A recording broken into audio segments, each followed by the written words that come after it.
live from the House of LeMay Makeup and Dressing Room. Here comes Amber, stop what you're doing. Here comes Amber, she's just doing what she can. Here comes Amber, cue the spotlight. Here comes Amber with 2 drinks in her hand. The matriarch of fashion, from sequins to her glasses, you can't look away. Ask her, does she do it? There's really nothing to it. She's got that feminine gaze. If you have a party, or if you're feeling naughty, call up the House of LeMay. Here comes your favorite gal. Here comes your queen. Here comes the talk of the town. It's Amber Live tonight. The music starts playing. It's time for cabareting on Amber Live tonight. Ladies and gentlemen, please turn off all cell phones and get ready for your host, Amber LeMay.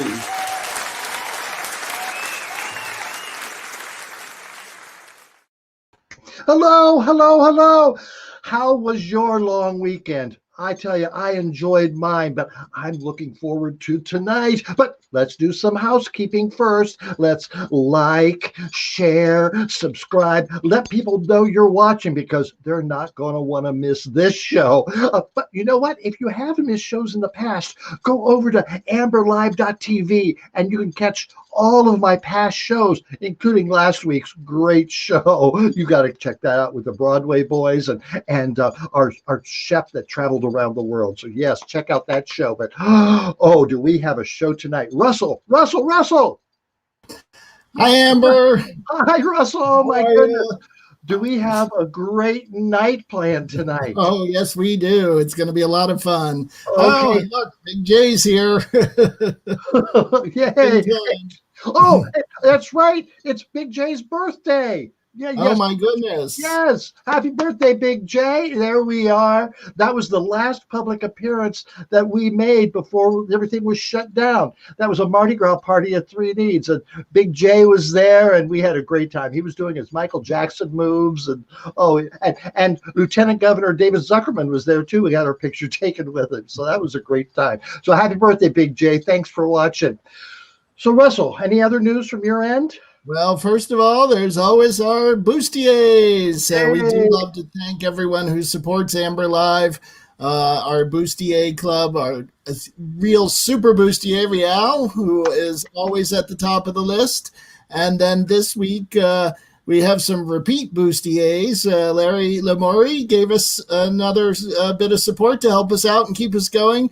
And I didn't get a chance to move them up to the head of the list, but Doug and Fred just sent us a donation as well. So thank you to everyone. It really does help keep us going and growing and to bring on all the great guests that we're getting. And we're having an amazing time, so I hope you are too. And if you would like to become a bustier or be a bustier yet again, use the Venmo that's there at the bottom at RJD Pro, and you can help us out and keep us going. And if you give $25 or more, you get an Amber Live sticker, which are a lot of fun. And if you'd like, you can do like Larry did and turn it into a magnet. Why not? Be creative. What else are you going to do Exactly. these days? You can stick that thing anywhere. Okay. And also, how about our caption? Do we have a caption contest We this do week? have a caption contest this week. If you'd like to join the caption contest, you'll caption this photo, which was out on the internet this week. Just label it as a caption. Jack will get it. And at the end of the show, we'll bring up the funniest captions. So. That's pretty good. I like that. But a turtle with jeans on. Yes. Oh, well, Russell, the other night, you and Bob had some fun. We did. Tell us about that. Well, so I was online and I noticed that our good friends Madge and Biscuit, who are probably watching tonight, were doing a live stream as them, not in character, but as themselves, as they often do. But they had just discovered StreamYard, which is the software that we use. And so I said, hey, that's what we use. And next thing you know, there we were on StreamYard with them, chatting away and having a grand old time for like an hour and a half. They are a lot of fun. If you don't subscribe to their channel, first go subscribe to our channel and then go subscribe to their channel, and you'll get a lot of laughs. They're very funny people. They are very productive as well. And then we forgot to mention that last Saturday night, I was part of a Vermont tourism Zoom viral show that they had used with Vermont comedians. And we'll show that clip sometime when we got some extra time. But it was a fun part to be a part of that. And I want to thank Natalie and Nathan from the Vermont Comedy Club for asking me to be a part of that. That was a lot of fun. It was a lot of fun. You did a great job. Well, thanks to you. You made me look good. So this week's show, I got to let some people down because Lucy Bell's not going to be on the show tonight for her Bitchin' in the Kitchen segment. You know why? Well, if you look outside, there's a full moon out, okay? And it's called the Beaver Moon. Yes. And because it's supposed to be good for beaver trapping or something. Anyway, Lucy Bell, as the reigning queen of Beaver Pond, Vermont, has to appear there at the annual pageant they have for the Beaver Moon night. So that's why she's busy and won't be on tonight. But she'll be back next week. She's already got some great recipes cooking in her kitchen. But Russell, who do we have tonight? Oh my goodness, we have a lineup that is just fantastic. We have some stars of the talk show and news circuit right now, and we have a very famous actor. And so first up tonight, we have Lieutenant Governor of Pennsylvania, John Fetterman, and we have his wife, Gisele Fetterman, who is a hot ticket in her own right. She is an activist and has had an amazing life, and you've got a lot to talk about with the two of them. And then later in the show, fingers crossed, we have Hal Sparks, who was on Queer as Folk and Talk Soup and done a million things. And now he's doing a lot of political commentary. And he is at online doing a show with the Boston Comedy Club right now. And so he is going to check in with us when he's done. And then we will have him on the show. Yes, let's hope they don't run over. Let's hope they stick to a schedule like Amber does. That's right. Well, it sounds like, it's going to be a fun next hour or so. So let's get to it, Russell. Yes, let's do it. Right. So I think it's time for me to move on. Have a good show. All right. Talk to you later, Russell. Yeah. So make sure after the show tonight, go out and check out that Beaver Moon. Doesn't that sound like fun? But it's a clear sky, so you should be able to see it. Well, it's been a holiday weekend, and we're I don't know about we, but I'm a little fatter. But you know what? I think it's time we look at some headlines.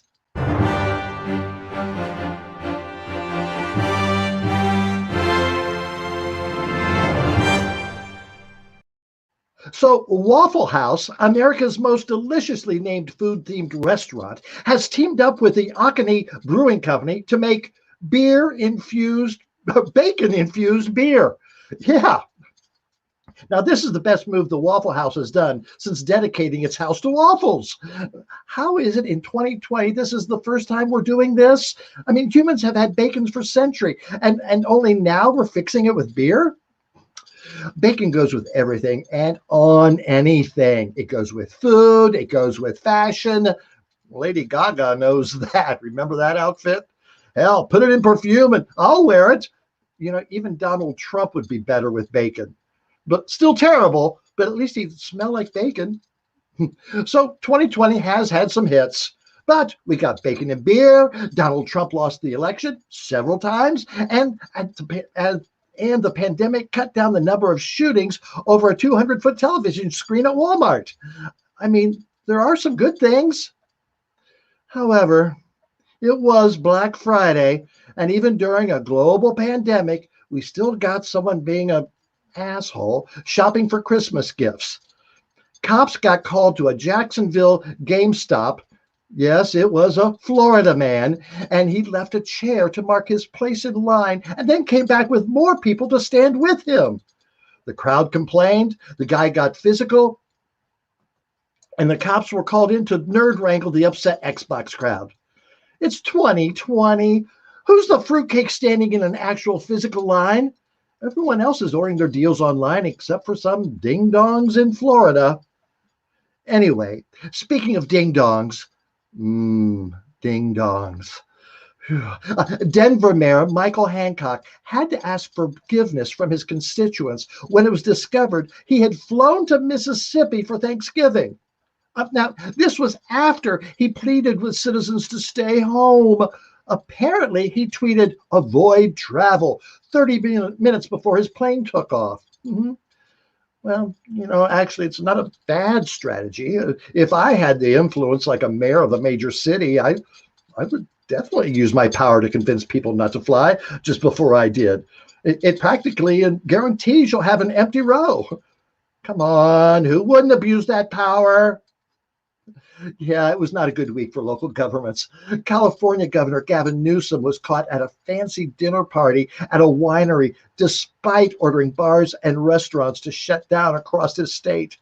I mean, look at this guy. Governor Newsom looks like he's been quarantining at a happy hour this entire pandemic. What I hate most is that it flies in the face of New York Governor Cuomo, who canceled Thanksgiving dinner with his own mother, the first mother of New York. How dare you, Governor Newsom?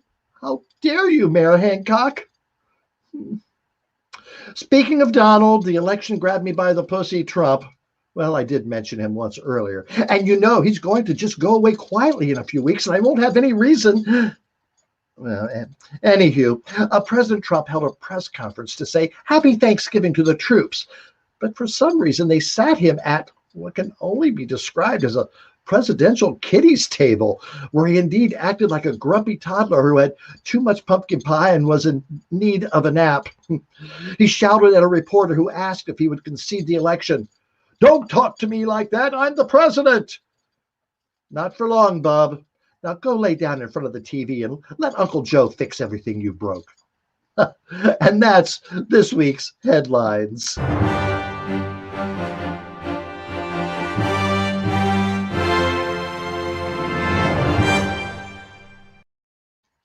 Oh, so this is what we've been building up for the past couple of weeks. We told you it was going to be a special announcement. Then we announced it, and the time is here. So please welcome Lieutenant Governor John and Gisele Fetterman.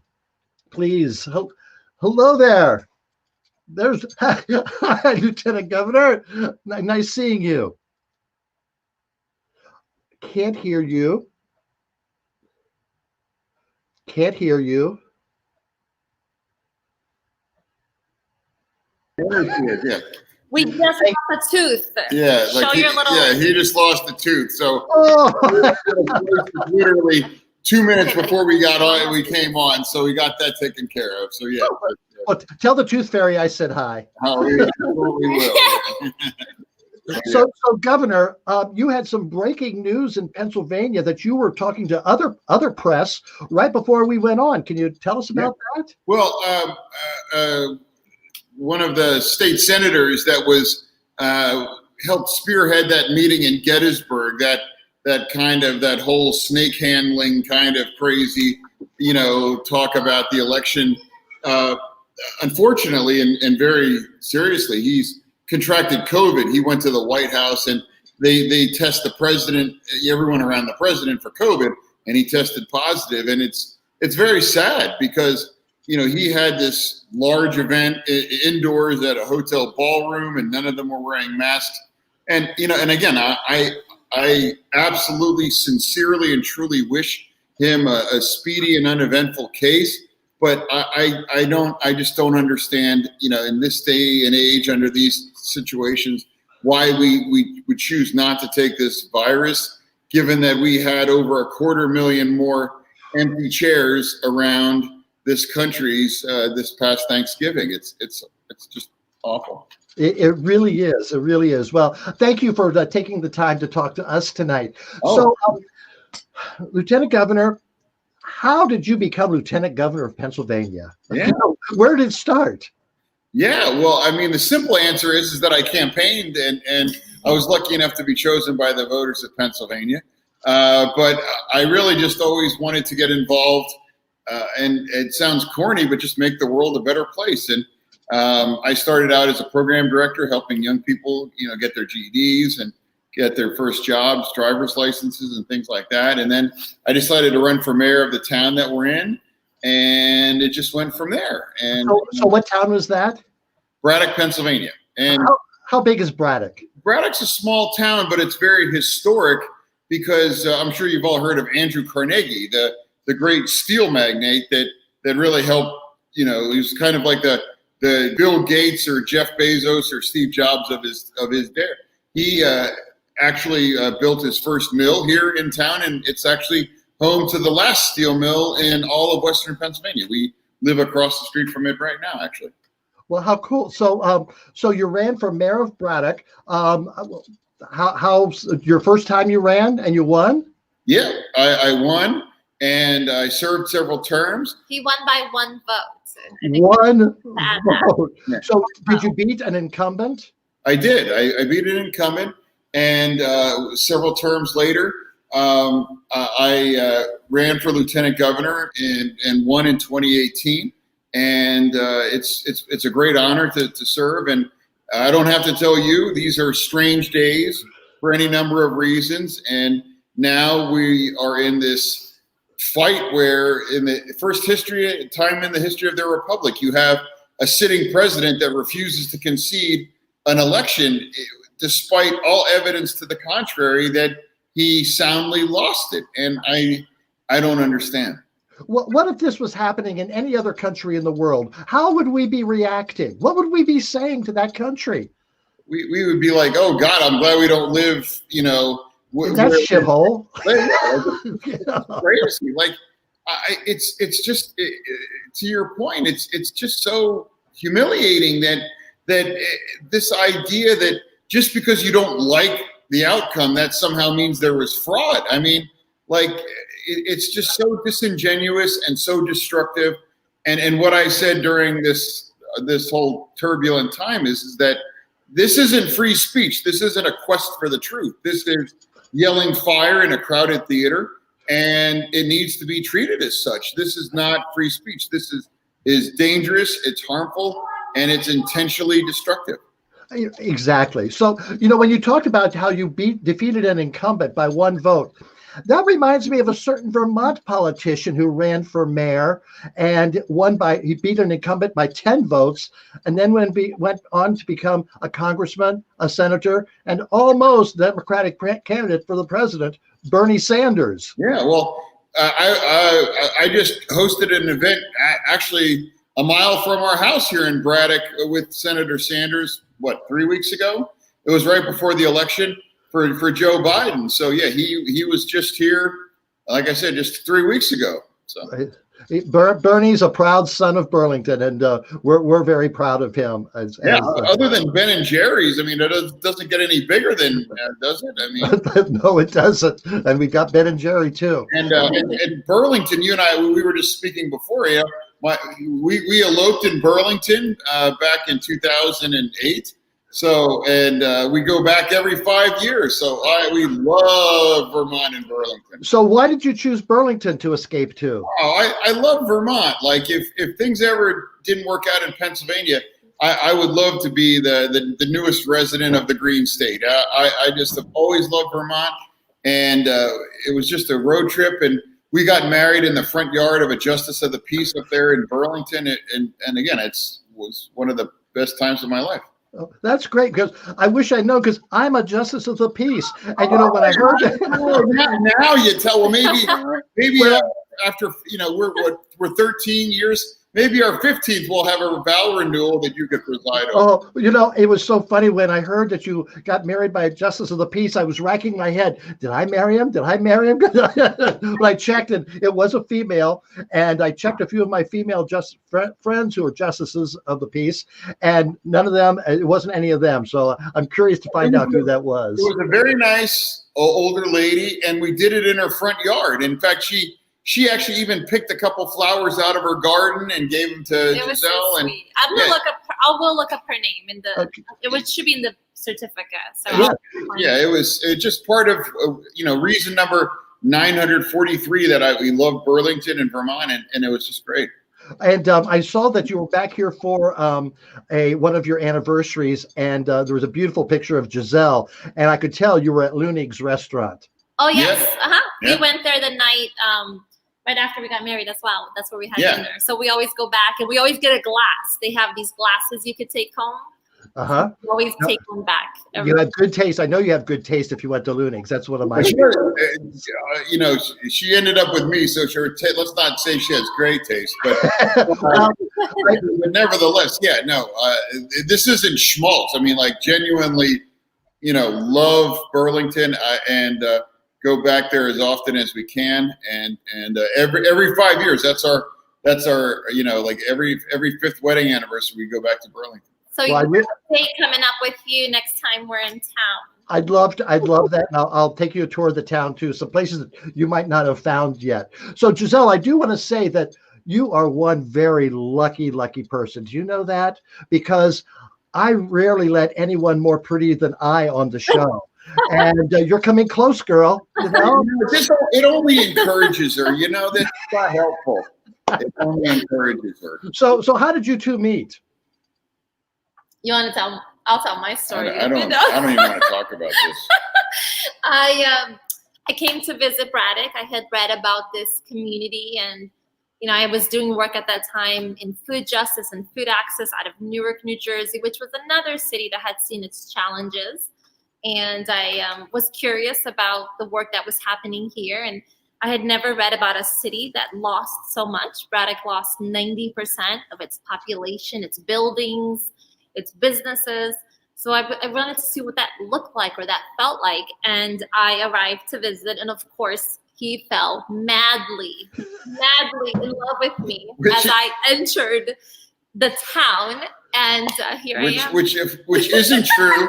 But she says that knowing that if you take one look at both of us, you know it's true. You know, like you're going to believe her. But it's not true. She did come and visit. That part's true. But yes. You know, we celebrated our 13th anniversary this past June, and it all started in Burlington. So that is super. Now, I heard that you have some tattoos, Lieutenant Governor. Is that correct? I do. I have Braddock zip code here, and yeah, it's really you know, it will always be a part of me. It's where we chose to, you know, all three of our children, Gisele, all had them home water births. All three of the kids, they were all born here in Braddock, and we live here. We don't. The Lieutenant Governor has a mansion in Harrisburg, and we're the first to, you know, decline to live in it. In fact, insisted that the state divest itself of it, which they have. So They did. They did. Yes, and it's where our home is. Yeah. Well, how's cool. And you live in a renovated Chevy dealership, I believe. Correct. Yeah, you can. There's pictures floating around online. I guess it's Design Sponge or something. Or if you Google it. And yeah, it was an old Chevy dealership built in 1922, Superior Motors, which downstairs, of course, before this awful pandemic hit, was a national class restaurant, that same name, that, you know, has won a bunch of awards, that is the national profile, and then a smaller black box theater in the back. Okay, so you Gisele, so tell me about some of your activism. I understand you have many interests that you promote. Sure, yeah, absolutely. So I have the free store, which I started in 2012, and it's what it's called. It's a free store. It was one of the first free stores in the country where we are able to provide items to families in need at no cost. So anything from diapers to formula. And these are all items that would have otherwise ended up in the landfill, but they're perfectly good. So I really care about the environmental impact. But coming from a third world country, moving here and just witnessing the excess. Like as a young kid, we dumpster dived. I saw the waste and how much was discarded, both retail-wise as well as just in regular homes. And I wanted to create a way that we can save that, but do it in a really dignified way. So, you know, we're entirely volunteer run, we're efficient, we're solar powered, and we're just kind of this magical little happy place where we can share things with each other. So I understand the other day you went to Costco and picked up a few items. Yes, yesterday, Saturday. 500 pumpkin pies. Costco ordered too many, or they didn't sell as many as they thought. And these are perfectly good pies. I mean, they would sell them. And she has a relationship with Costco and other retailers like Trader Joe's and others, that all of their surplus stuff, or hey, they get a new load of bananas in, and all this stuff used to get thrown out, and it's perfectly good food. Can you imagine throwing 500 pumpkin pies in the dumpster that are perfectly good? I mean, and this kind of capturing and rescuing and putting and matching, like who, no matter how weird and conservative you are, would you rather have a pumpkin pie go in a dumpster than on someone's table? And it's all at no cost, and it saves dumpster space. It's, methane, everything. So it's a win-win. But yeah, just yesterday. And in this day in the COVID, the food insecurity is just growing and growing. So thank you very much. That is great. And is that part of your free store as well? Yeah, and then I started another nonprofit after that grew out of the free store. So rescuing food, all these surplus items. I really care about showing the value in not only people and places like my community, but in things as well. So, we do that through efforts where through For Good PGH, which is my other nonprofit with a partner, we work to uplift women. We have a incubator space designed for women in the community. So we really believe in growing the community from within. So, all sorts of support. We think women will save the world. We believe in investing in women. So we do a lot of women-centric work through the other nonprofit. But I try to think of things that would have helped my mom, who was a single mom, raising us in a country where we didn't speak the language, we didn't have any money. I think of programming that would have helped my family when we really needed it, and I try to create those programs here in the work that I do. All right. So I know you work with this locally there where you live. Now, are you, being the second lady of woman person of Pennsylvania, do you do any statewide initiatives? I do. I recently wrapped up a tour with the census. Yeah, they picked her to be the face of the census in Pennsylvania, not me. And I was just like, what the hell?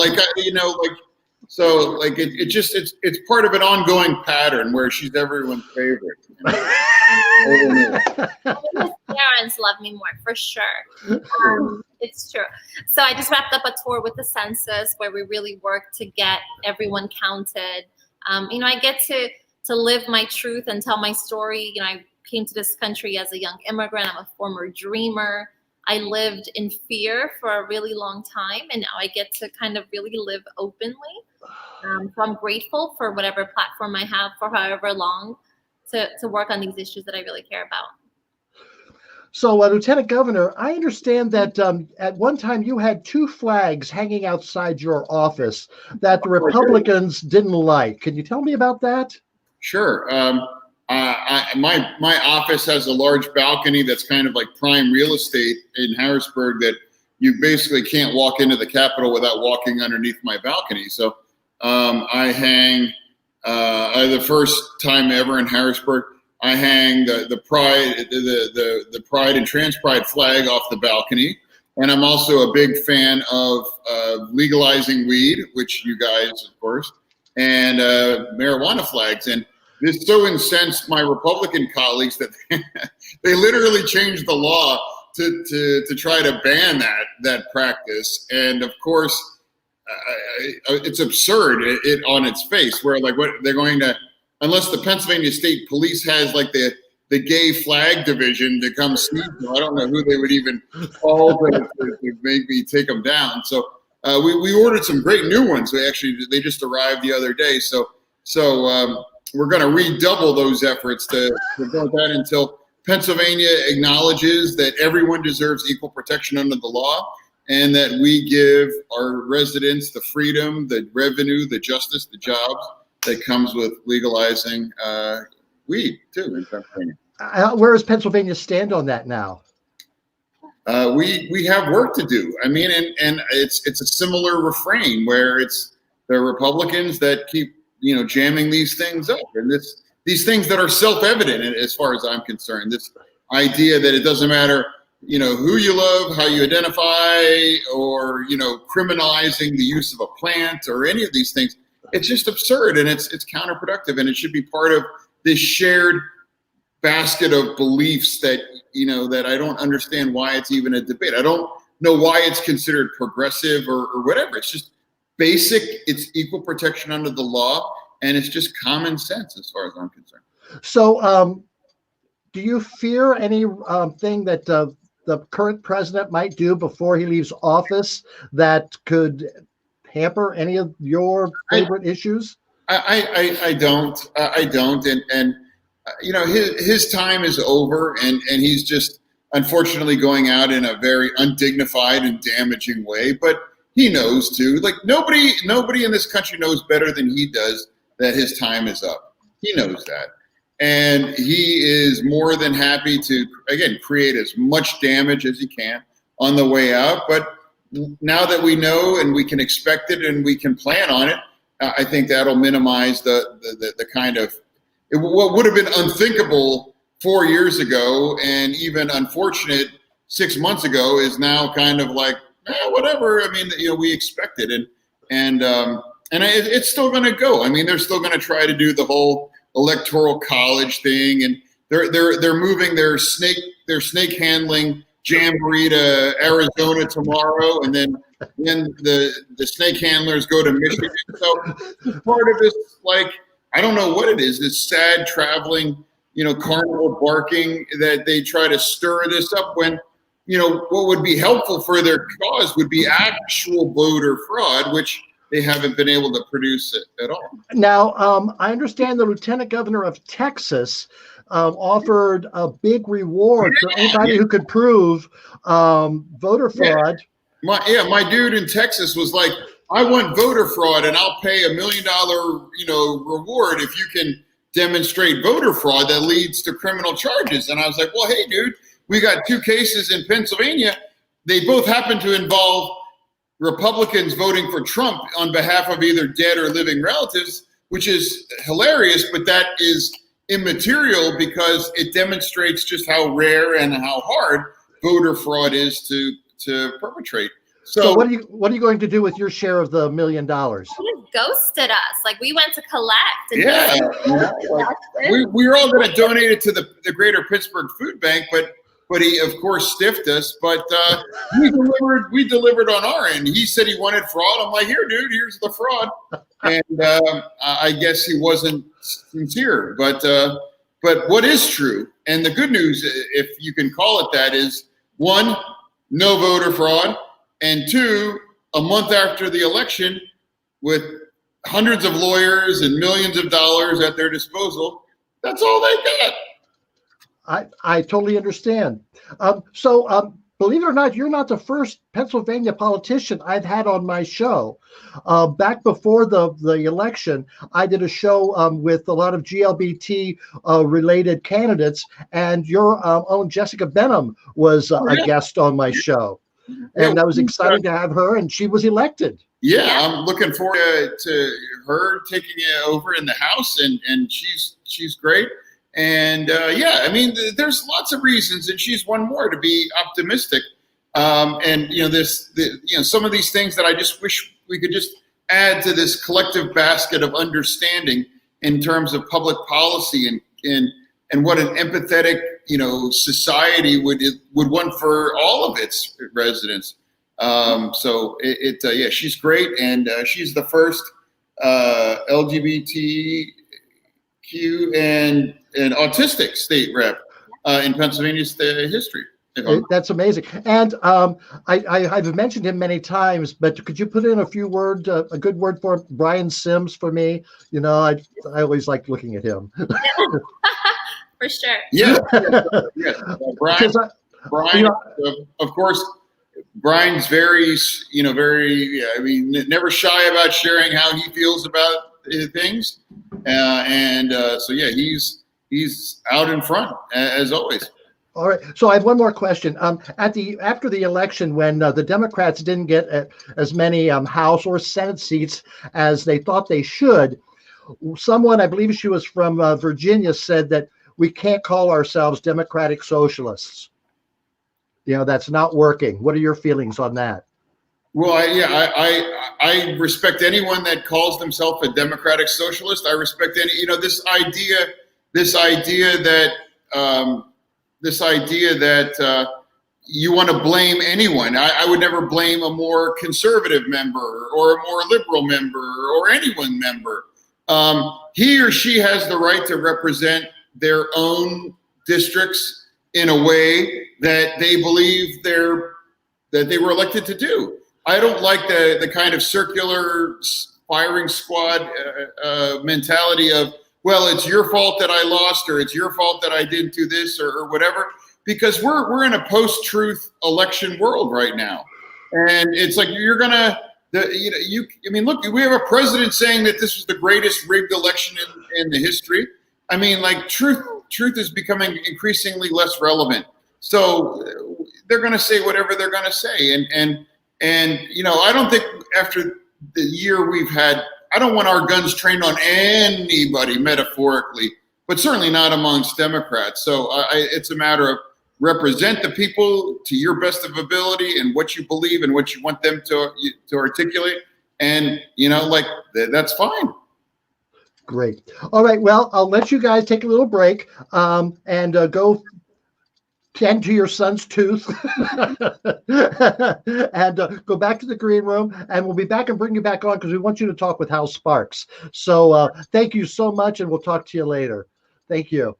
Oh my, wasn't that fascinating? That was so cool. All right, so I think Russell has a word from one of our sponsors. Ho, ho, ho! The holidays are almost here, and you need to find gifts for everyone. And you can't go to the store, so shop online. And this year, give great gifts to those you love. How about a mug for dear old dad? Or a great hoodie for that niece who just started college this year? Even though she's stuck in her dorm, isn't going to classes, but she needs a new hoodie anyway. And don't forget your favorite uncle who took you to your first gay bar. Yes, next year when he goes to his gay nudist vacation, he's going to need a beach towel. And what about all your friends at the gym? They could use a muscle shirt. And who couldn't use another mask? We have something for everyone. Visit Amber Live TV and order today. And don't forget to get yourself a present while you're shopping. You'll not only look great, but you'll feel great too. Ho, ho, ho! Remember, you can get all your great Amber merch at amberlive.tv on shirts, on mugs, on we have masks and all kinds of wonderful products, and they make great Christmas gifts. And our friend Mark sent us a picture this week to tell us that they are gifts that give back. There he is. It is Amber Live t-shirt. He's suggesting that you shop local this year, and nothing could be more local than Amber Live. So thank you very much for your support. Oh, that's great. Thank you, Mark. Let's show that caption picture one more time. So if you have an idea for a caption, write caption and then put it in the comments, and Jack will bring the best ones up at the end of the show. Whew. Yeah. All right. So now, direct from his appearance at the Boston Comedy Club is Hal Sparks. Hey, Hal. Hey, Hal. How the hell are you? I'm spectacular. There you are. Hi. Hi there. So good to see you. So you just did a gig at the Boston Comedy Club, or with them? It was the Boston Comedy Festival, which of course is being done via one of my home clubs in Burbank, Flappers, where I do a monthly improv stand-up show where I do an hour of what's commonly known as wit in the prosaic parlance of our centuries on Earth. And so they asked me to be a part of the Boston Comedy Festival. So I did a set for them, green screen background in front of this thing. So yeah, it's been good. It's a party. So that's how you're keeping busy these days? Yeah, that and a series of like honeydew lists my girlfriend gives me to, because I have no excuse anymore to not fix the light in the garage and, that all that kind of stuff. Although I've lost the argument about me building French doors on the back of the house. Cause I personally believe they're not French doors unless you open them with your tongue. So that's my rule. And she's not for that kind of locking mechanism. So how long have you been in the entertainment business? Gosh, past lives or just this one? I would go with, I started acting and doing stand-up when I was 14 years old.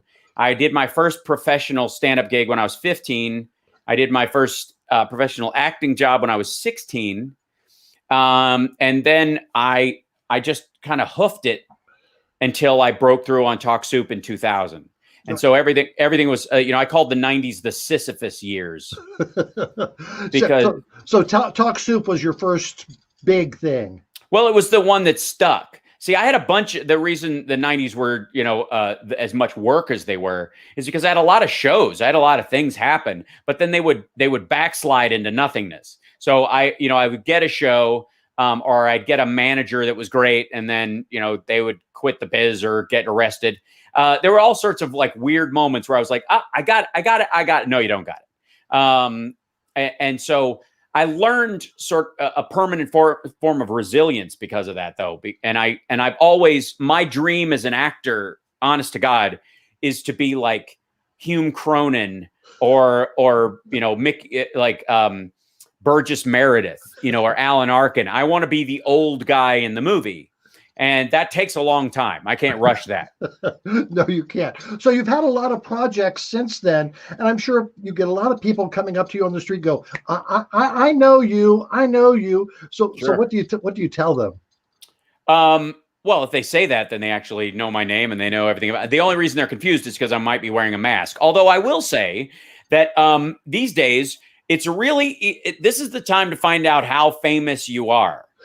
Because I have been recognized multiple times while wearing a mask, even with my hair grown out, which is a rare look for me. I've done it a few times in my known years. I had hair down to my ass early part of the 90s and late 80s. So, it's not that shocking to people who know me. But if I've just been Michael Novotny or Donald Davenport, or you've seen me on the I Love Those, it's been mostly short hair. So you wouldn't just spot me immediately. But just from this, I've had people come up and go, I loved you on Lab Rats, or I love your show, or whatever. So I think I'm more famous than I think I am a lot of times, which is very strange because I think I'm very famous. I'm very impressed with myself personally.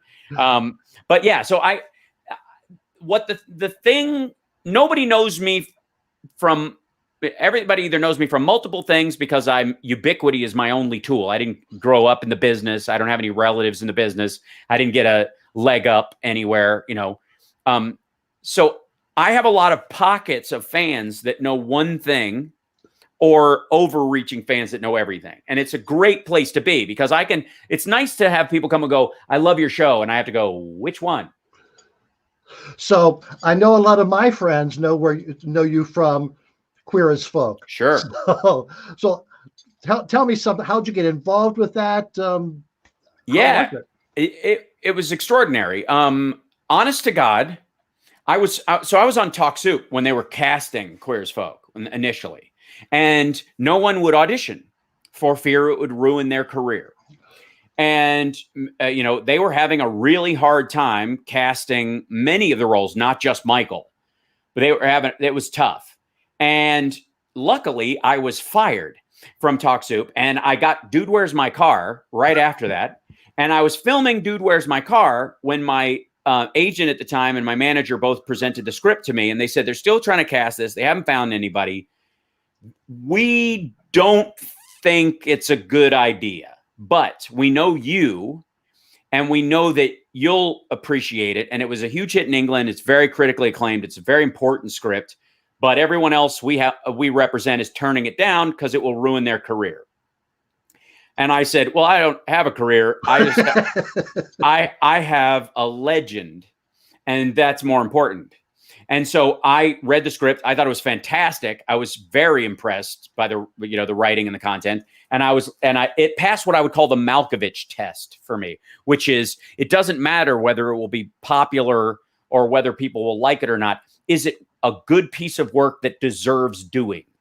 And it did. And so I I went in and auditioned.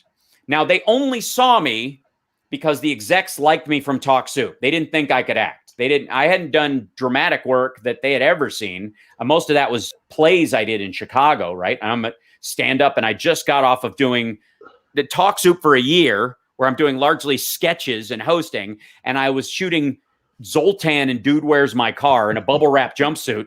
And you're going to run to the first episode where one of my best friends nearly dies of a drug overdose, and we're weeping at his bedside. So I'm not their first choice. Let's be abundantly clear. But their first choice wouldn't read for it, and their second choice wouldn't either, and their third choice didn't do very well or didn't fit. And so I came in after being their 750th choice, and in the middle of it, Ron, one of the execs, leaned over to Dan, his partner, and went, "Did you know he could act?" And that literally, and that's how I got the part. They literally were like, that's the guy. And I'm like, yeah, I don't have to. Michael was on the page. You can see him. And when I read the script, I'm like, that person exists. So my job is to like tune in the rabbit ear antennas until he shows up character-wise. And so I gave him some physical affectations based on backstory that was in the script, and partly in the script, partly stuff I'd intuited, and partly stuff that I had assumed based on his behavior had to come from somewhere. And I gave him a halting walk where he kind of, when he enters a room, he kind of stops himself. I made him eat with his spoon and fork like a child because he was sort of stunted in that way. And my dad had a friend named Dennis who lived with us in Chicago for a little while he was doing Pump Boys and Dinettes on stage down there. And he was like an actor from Tennessee. He was singing in that show. And he stayed on our couch for like a month. And he ate cereal like a kid. And I was like, he's a grown man. I was 15 when I saw this. And I was like, that's amazing. I have to remember that later. And it came in handy because that's very Michael. Like if you think of Michael eating, he eats, like it's a tool, right? And so giving him those things and then just allowing the heart of what he was saying to speak more loudly than any of the details of the words he was saying. That was the thing, is that I had to find the heart of everything that he was saying, because he was in love with Brian. He's in love with the world. He's angry at his mother, but he loves her. Michael's in love with everything. And you have to he's the guy who can find the thing to love about everything. I think Michael was the character that most people identified with. I mean, we all know O'Brien. We all know the Sunshine. I don't. The funniest thing about playing Michael was the daily realization that I would never have a friend like Brian. Fuck that guy. In my own life, you know what I mean? Because I have a strong sense of self. I've decent carved out my personality fairly well, I think. And if anybody was in my life who behaved like that towards me, piss off. Like that wouldn't last a week. I'd be like, who's this dick? But when that's in there, you got to find that guy, right? So anyway, so I guess everybody, knows one of those other characters, knows their Teds, knows their Emmets. Teds, yeah, yes, Emmett, yes. Oh God, we all know Emmets, right? So do you keep in contact with any of them, or is that? Yeah, Bobby Gant and I talk every so often, and I'm so proud of the relationship we created on that show. He played Ben. He played Michael's husband on the show. Yes, and like we became very close as professionally and as friends doing that role, because it was a lot of very vulnerable stuff, that we were shooting, not just the physical scenes, but also emotionally. You want to see something? I just found this in my move. I had some stuff in storage, and I was, keeping it in air conditioned, protected comfort. But this right there, that is Michael's wedding ring from when he and Ben got married. I still have it. And there were two of them. They have the second one, but I have the original. And wow. It's what, hold on one second. That's not even the first of it. Hold on.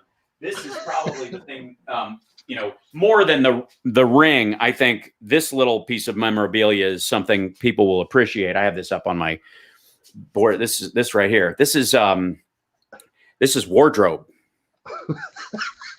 I was going to ask about that. Yeah, this is the whole outfit one day. This is several times during the shooting of Queer as Folk. That's all I'm wearing, you know. And for those of you that are whatever, it stretches, and B, it was cold in Canada, so cut me some slack. But we would wear these little pouches, for both modesty and hygiene amongst everybody. So were you in a relationship at the time? I had a girlfriend in Toronto the entire time I was up there. The first year, it was very weird because when I got Queer as Folk, I did not know we were we were shooting in Canada. And so I got the role. I had gone through the audition process, everything. And they literally said, get packed. And I went, what do you mean get packed? He said, well, it shoots in Toronto. And I'd already signed all the contracts, every aspect of it. Again, this is not with the history of the show behind us, but the possibility of the show in front of us, which was Showtime wasn't even sure they could air it once they shot it. We ran into legal problems right up to the day it aired because of the question about Justin's age and the age of consent what it boiled down to the age of consent in Pennsylvania. And because there is no age of consent for gay kids, because it's just all illegal. You know, the old laws just still apply. So there had to be a big back and forth about this. So they tell me, oh, you're moving to Canada. My friends had to move my apartment and stuff into storage for me because I didn't have, I moved into a place up there. I didn't take my shit with me. So my friends just kind of packed it all up. It was like I died. And I moved up to Toronto, and I don't know anybody in the cast at this point. Just met them. I don't have any friends in Toronto. I've never been to the place before. I was just at that time beginning to learn to speak Chinese. So I got an apartment as close as I could to Chinatown, figuring that I could practice, eating and going over to restaurants and stores there, and that would be part of it. So I lived at King and Bathurst in Toronto the entire run of Queer as Folk. I rented a condo there and just kept it the whole run. And it was like, it was like home, And so we were just shooting the pilot, and there was this beautiful girl, Stephanie, who was an extra and part of it. And the whole, all the straight dudes in the crew were like, oh my God, who is that girl? It's just brutal. And I'm like, well, go ask her out. And they're like, I don't think I got to ask. I got to say, look at her. No. And I'm like, well, I'll go. And they'll go, well, yeah, because you're in a TV show. Of course she'll talk to you. I'm like, I'm an American actor. She doesn't know my shit. She doesn't know me from anybody, and I won't break it to her that she hasn't seen me shoot anything. Maybe I suck. It could be terrible. It could be as bad as it is good. And so Stephanie and I dated for like a year and a half. Initially, she'd never been to New York. I took her to the premiere of Queer as Folk in New York when we did that at Showtime. It was just lovely. And then she moved, and so I started dating someone else named Ava, and she and I were together the entire run of the rest of the time I was in Toronto. Still good friends. Great stories. That was such a great series. Mm-hmm. I bartended at a gay bar during that time, and on Sunday nights we would watch the reruns at 11 o'clock every night. Right. We'd turn everybody quiet down because we wanted to know what's happening. That's right. All right. So speed up. What's happened to you the past 6 months? I know you're very politically active. So, yeah. So what are you doing? Well, once everything shut down, I tour as a stand-up. That's one of my primary things that I do in between shows. And it's the gift that keeps me from being just an actor waiting for the phone to ring. That's always been the thing that's kept me afloat. And why, quite frankly, I've been able to pick stuff to do that other people were a little iffy about, because I can always fall back to stand up and be myself. I don't get typecast as characters the way some actors do, because I'm a known entity as a human being outside the character, right? And that's very helpful. And so I plan my year based on, there won't be a show. I just have to make my own show. So I book stand up all year long, like a year in advance, effectively. And then when this all came grinding to a halt, all of it dried up. And I made a point that I didn't quite know where it was going to go. But I have a radio show I've had for 10 years. I do a political talk radio show on Saturdays on WCPT radio in Chicago. And I've been doing it kind of as a civil, an act of civics, where the station keeps the money from the advertising. I do the show for free, but I talk about political issues and stuff that I care about. You can take it or leave it. And I hope to motivate voters and try to increase voter turnout mainly, and inform people on stuff. I've been doing it for a long time. And you get on Facebook every day for. Yeah. So now, then, yeah. So that's my radio show started as a Ustream show that I was doing from Toronto during Queer as Folk. And because I was not connected with people and I was reaching out, and then that became a live stream show, and then it became streaming on YouTube. And now I'm on Periscope, YouTube, Twitch, which is the main one, twitch.tv/Hal Sparks, and YouTube. And so all four of those kind of firing at once, so that different audiences that use different platforms can come see the show. It's where it works. I no doubt that you do similarly with your show, which is fantastic. Yes. And so something to do. Yes. Well, in the process, I was like, people are losing their shit a little bit. This is very shocking for a lot of people.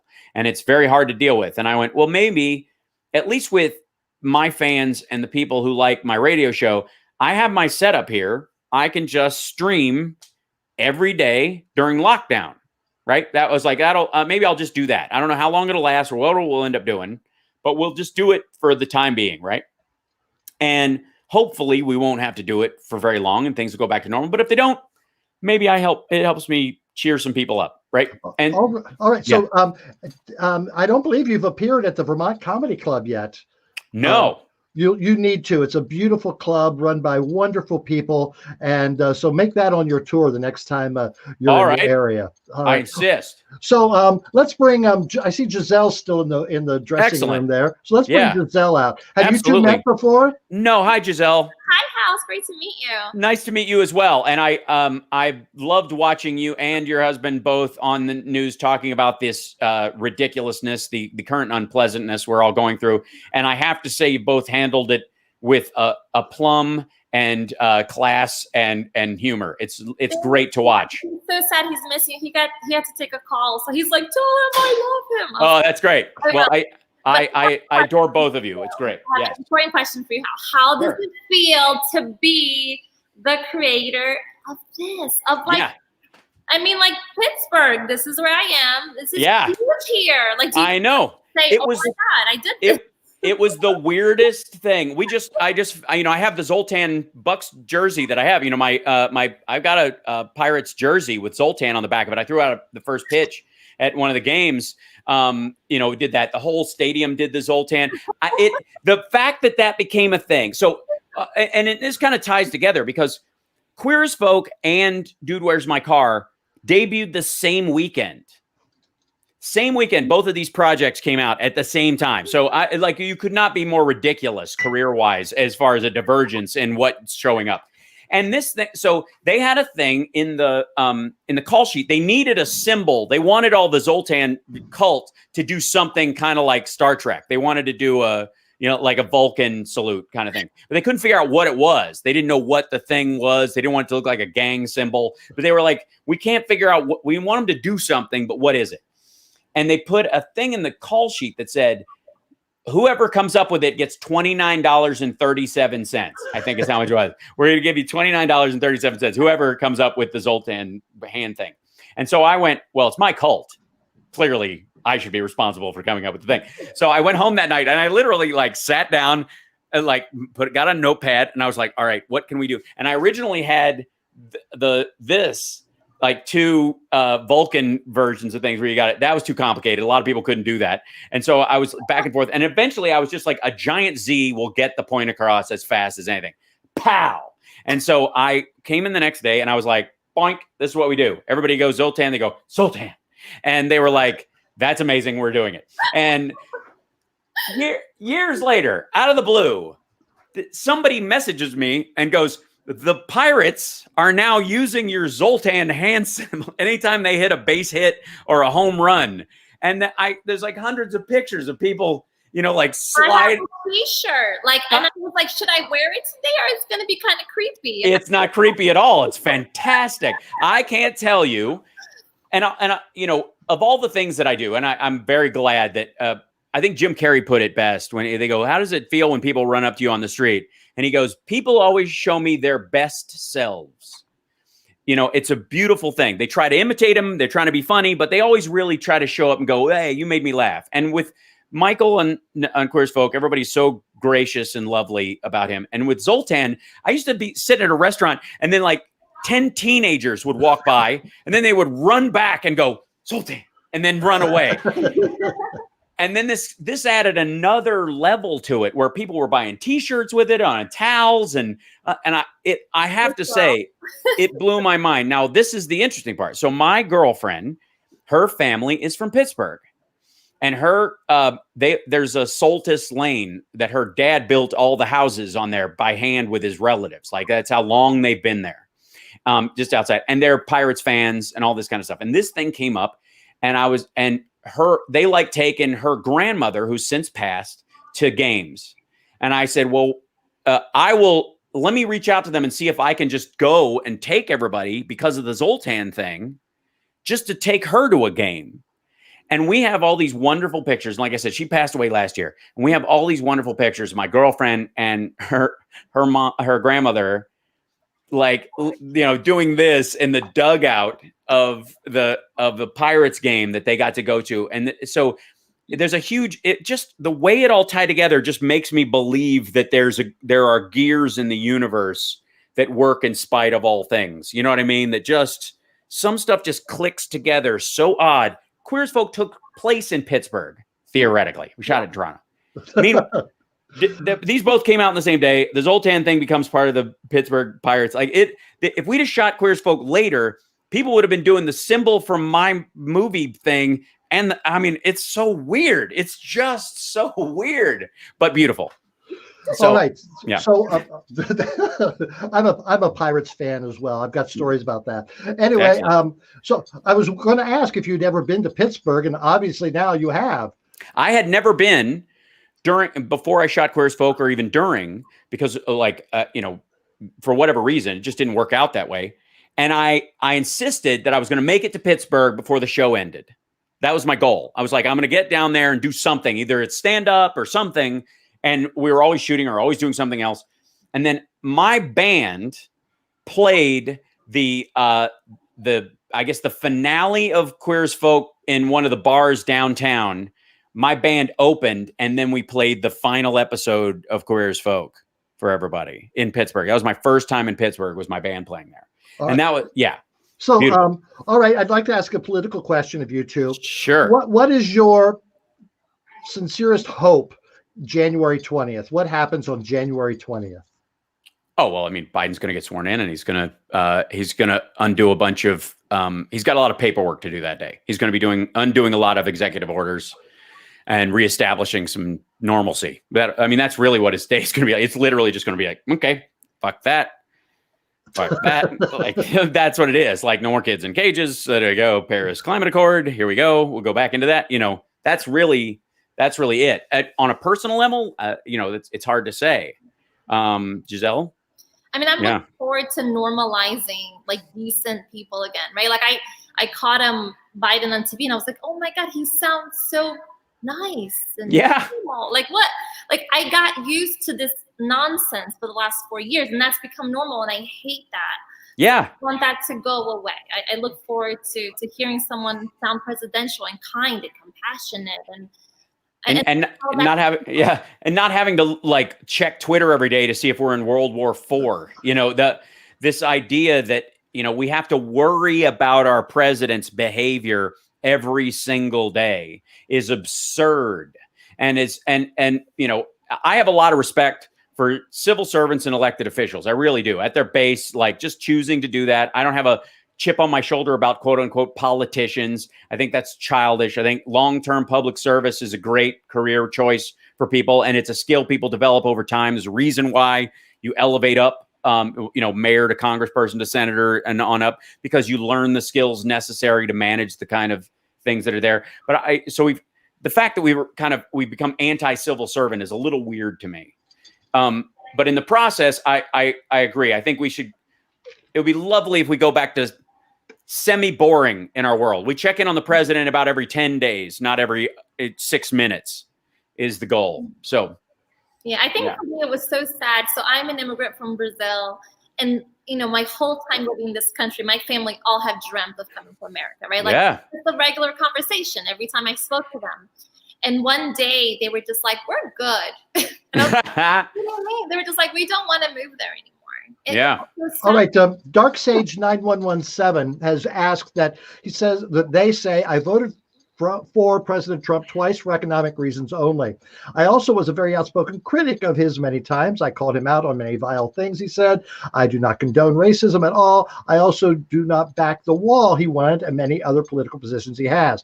However, I am very disturbed by how the media treated me for 4 years, labeling me a Nazi, a racist, bigot, among other things. I respect Biden voters and Trump voters regardless of how they are and their beliefs. My question is, someone who has unfairly labeled a racist who was attacked when I was a very outspoken critic of President Trump, how should Democrats and Joe Biden reach out to me? Well, I would say primarily, if that is indeed your belief system and you are just an economic voter, that it is not incumbent on Biden or any of his voters to reach out to you at all. You as an adult who clearly care about economic issues should be able to just interact with other people and not be coaxed into normalcy. Again, if indeed the things that you're talking about are things you don't like about him, then those are not traits you will exhibit in your normal life. And that I can't see why they would ever come up. You are responsible for how people react to you, and people, and if your language is so far off from, the majority in this particular instance of 80 million people who voted the other way, then it's on you to shift that way, in the same way that I shifted my language so as to not speak ill of every Republican voter every time I spoke, which if you watch any of my streams, I'm the one, I make a very clear distinction between what I would call the maggots and Trumpsters, who are, in that what Hillary Clinton was trying to make her case with the basket of deplorables thing. She made that case. She was literally making the case that this person is making, which is, the vast majority of people are just Republican voters who have beliefs about the system and they just don't agree with us. There's a group of these people over here who are like the basket of deplorables. It was the Trump campaign and et al. That spread the basket of deplorables thing over the entire swath of Republicans to gain the strength of the volume of those human beings instead of allowing themselves to be bifurcated from the mass. And I would argue that if you're not those things, it's not going to come up. Nobody's going to accuse you of being a racist or a sexist or a bigot unless you behave in racist, sexist, or bigoted ways.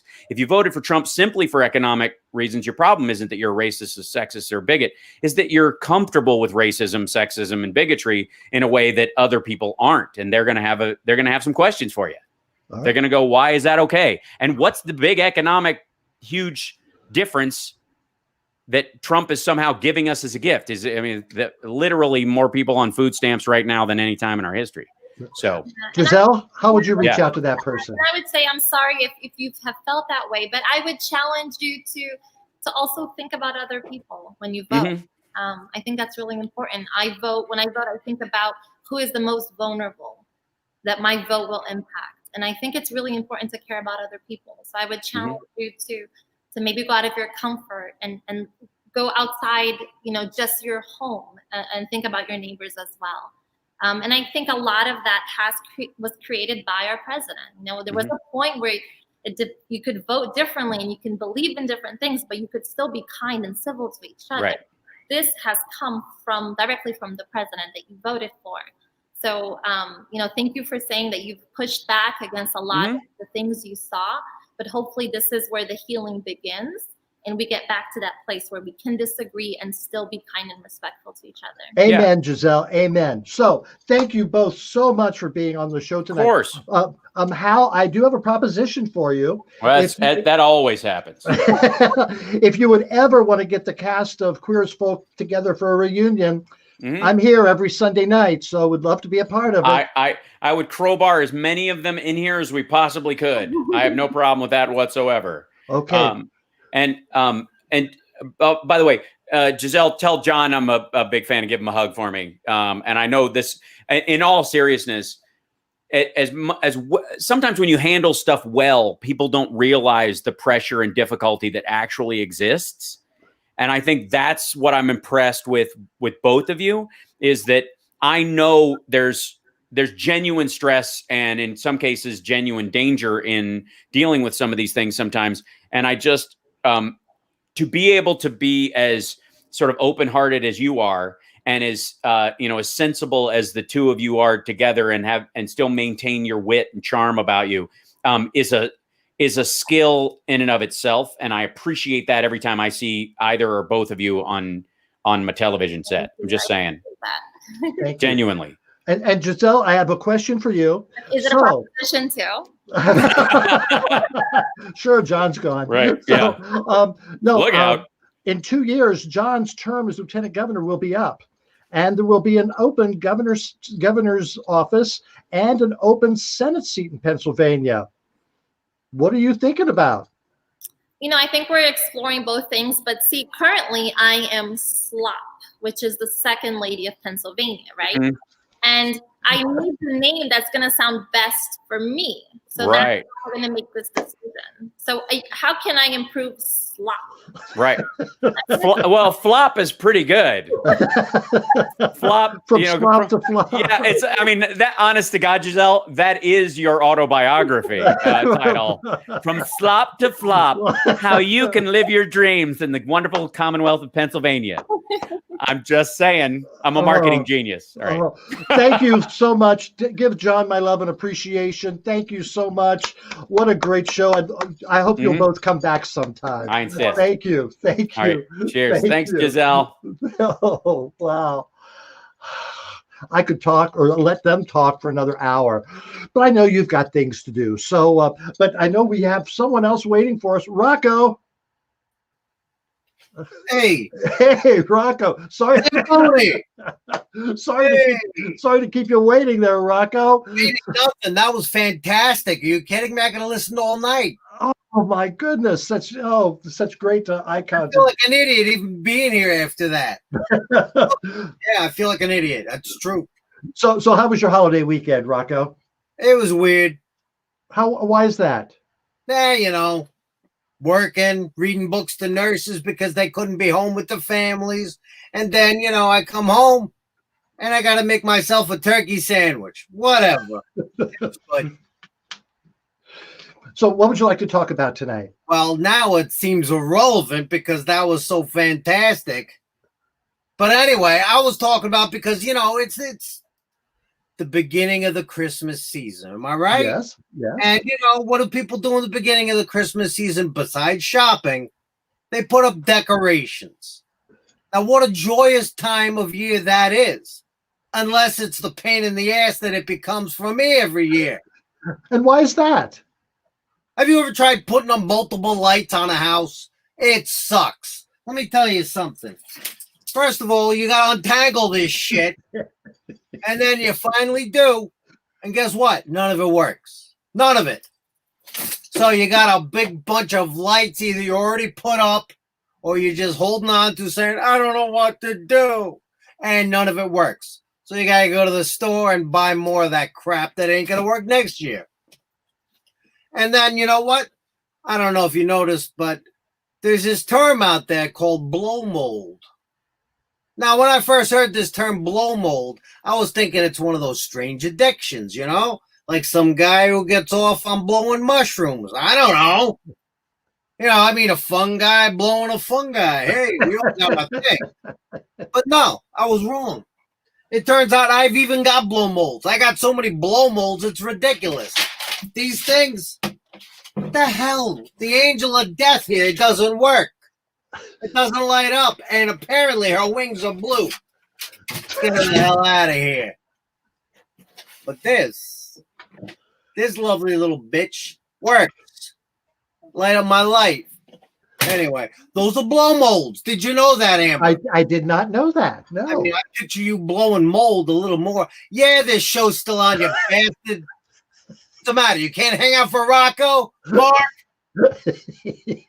Always got something to say, don't you?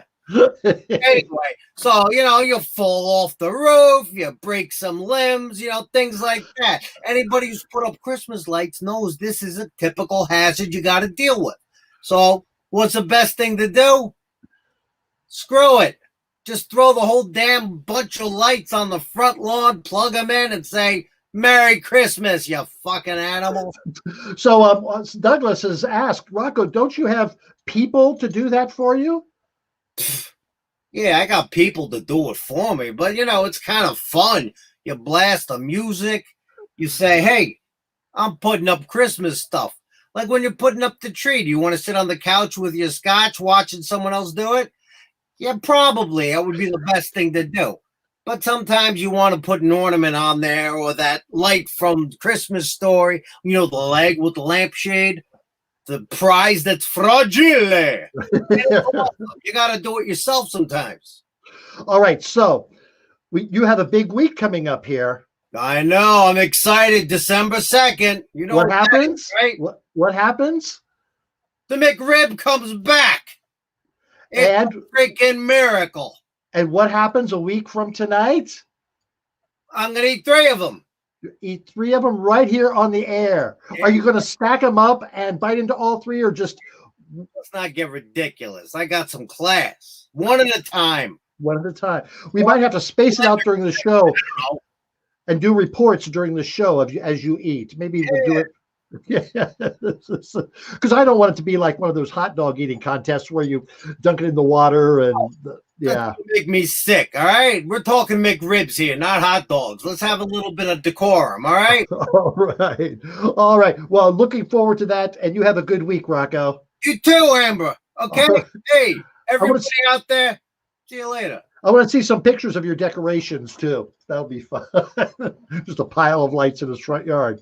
Whew. Oh, Jack, how's it going? Oh, it's going. It's another cold night here in Vermont, and I can't wait to return to New York City in my stifling apartment tomorrow. Oh, well, thank you so much for spending the time with us that you have.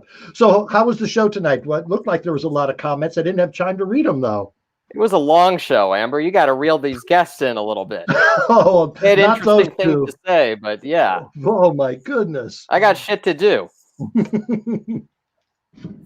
So let's do the captions. Yes. How about the captions? Let's bring that turtle. Yeah, let's do that turtle there.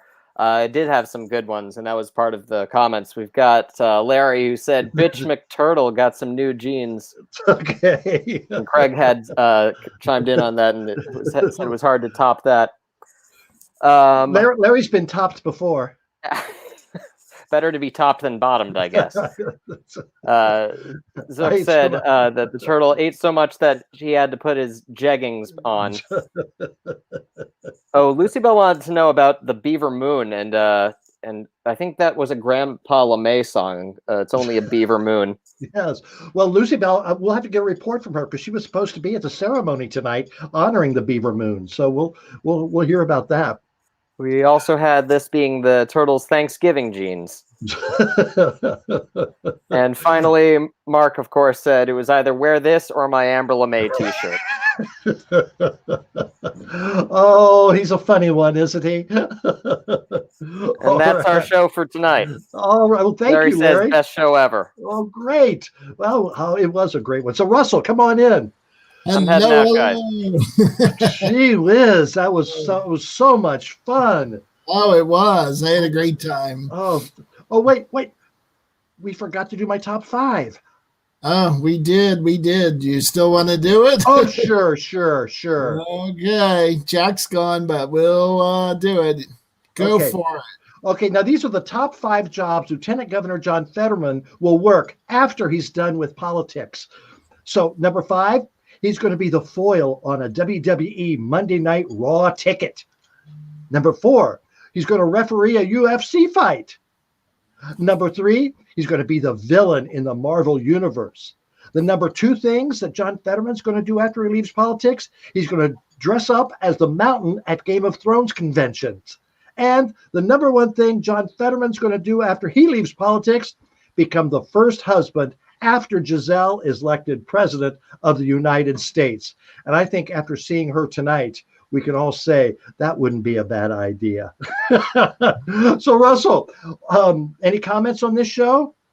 Oh, boy, do I have comments, but I'll save them for afterwards, Amber. But I would like to remind people that you can support Amber Live by joining the Bustier Club.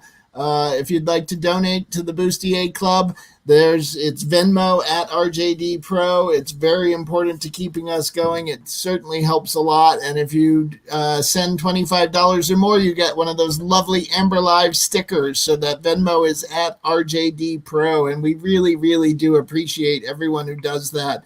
And then don't forget that we have lots of great designs in the store. We have some of the classics. We have some new Christmas designs. And you can find the store at amberlive.tv and get all kinds of wonderful Amber Live Christmas presents for all your friends. Yes, including the mask. Yeah. Including a mask or a mug. Imagine hot chocolate in this giant mug. So, Russell, what do we got next week? Next week, we will be chatting with the Sisters of Perpetual Indulgence. Coming on to talk about a project they're working on, the Sister Santa Project, which is a really, really fun project. And then we're lining up some other guests that may turn out to be quite interesting as well. Some surprises for everyone. So Lucy Bell will be back with some bitching in the kitchen. People will like that. And Rocco's McRib Challenge, too. Rocco's McRib Challenge. We've been waiting for weeks for that. So, Amber, you better make sure you have a McRib to join him. Yeah, I'll do that. All right. Well, thank you very much, Russell. Great work tonight. Cousin Craig out to pick you up a McRib. Okay. Thank you. Oh, my goodness. Thank you for sticking around tonight. If you enjoyed the show, drop us a line at amberlamaelive@gmail.com. Let us know. If you have any ideas or suggestions for guests, let us know that too. We'd love to hear from you. All right. Well, thank you so much for a great week. It's back to work tomorrow, so let's get to bed. Thank you so much for showing up. I'm going to be here next week. Hope you will be too. Bye-bye. I can never follow the plot point of Law and Order. Bug, this was Amber Live. Oh, I wondered why they never pulled a sheet over that body.